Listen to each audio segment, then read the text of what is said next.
everybody, and welcome back to LiveLeanTV. I'm your host, Jessica GOUTHRO. Today we're going to talk about the 5 reasons that you might think weight training makes you bulky and what you can do about it if you notice yourself getting bulky. We get questions all the time from people who are deathly afraid of getting bulky from lifting weights or doing any kind of strength training. A lot of women in particular will be like, I get bulky really easily, what should I do? Or, you know, I want to get toned, but I don't want to lift weights because I don't want to look like a man.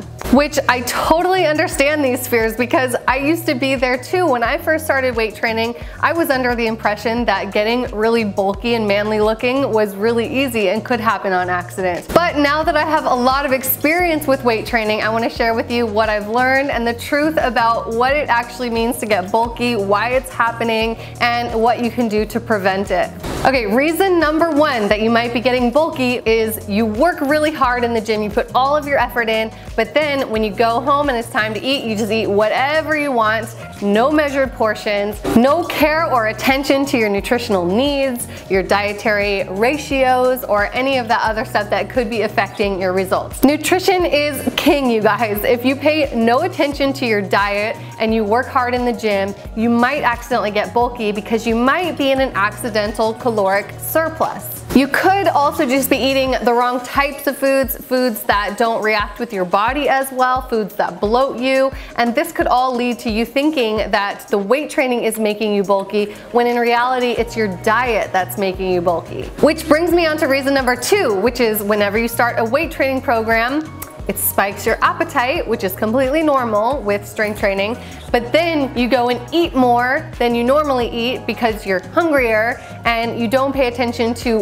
what kind of calories you're eating, and then you end up being in an accidental caloric surplus again. So yes, it's normal to have a higher appetite when you do strength training, but there are ways that you can fulfill and satiate that hunger without blowing out your calories. And this is by including a lot of vegetables, a lot of the free foods that we talk about. You can add more volume to your meals without changing the caloric content. Reason number 3 is kind of the same, but it's like every time you do a strength training workout, you think you earn or deserve a special cheat. So if this is happening like, you know, 4 or 5 times a week, and every time you weight train, then you go and eat some really high calorie treat meal, that could also put you in that freaking accidental surplus. And yes, the first 3 reasons you think you're bulky are all due to an accidental dietary surplus.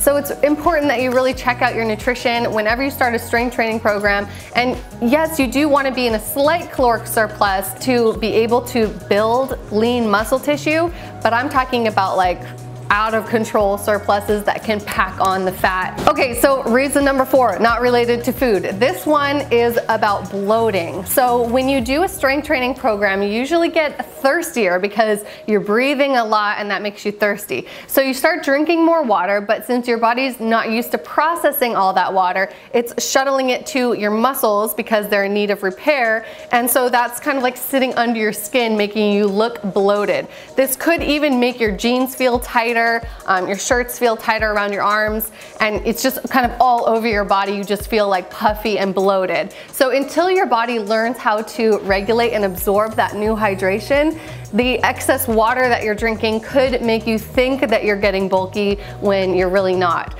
So this takes an adjustment period of a few weeks until your body can learn how to absorb the water instead of just hanging on to it. So keep drinking the water, keep doing the weight training. It will go away over time, but you just need to have a little patience. And reason number 5 that you think weight training makes you bulky is kind of a bummer one. This is people who have never actually tried weight training, but just believe all the hype that they hear about it. There are so many rumors going around on the internet, and even probably from your friends, family, relatives. If you're listening to all these people who talk about weight training making them bulky, you might start to absorb that belief, and then without even trying weight training, you just automatically assume that weight training makes people bulky. Don't knock it till you try it. Realizing that that this may just be a belief of yours that has no base in reality, like you haven't actually tried it and seen the results for yourself, could be your first step to overcoming this irrational fear. Like I said, I used to be afraid that weight training was going to make me bulky, but after just a few weeks of trying it out, I realized that the results were actually that I was getting more toned, slimmer, and leaner than I was before. So your steps to avoid bulk: number one, pay attention to your nutritional needs. Make sure you're eating the right amount. And then step two is to actually give the weight training your all. Really invest yourself into it, commit to it, knowing that the results are going to be good, believing in that, and then make sure to give it at least 4 weeks before you judge your results. If you're ready to get on a program and start seeing the awesome results, getting leaner, slimmer, and more toned from the muscle you're building, you need to try Live Lean Mass 2.0. We showed you in last week's video one of the workouts from it. You see me doing all the exercises. I guarantee you this style of workout will not make you bulky, but of course you also need to focus on your nutrition as well. Lucky for you, there is a nutrition guide included with this and all of our programs. Go to LiveLeanMass.com, pick up the program, start training with it, commit to doing the entire thing, take your before and after pictures, and I can't wait to see your results. Thanks for watching today's episode, and I'll see you at the next one. Keep living lean.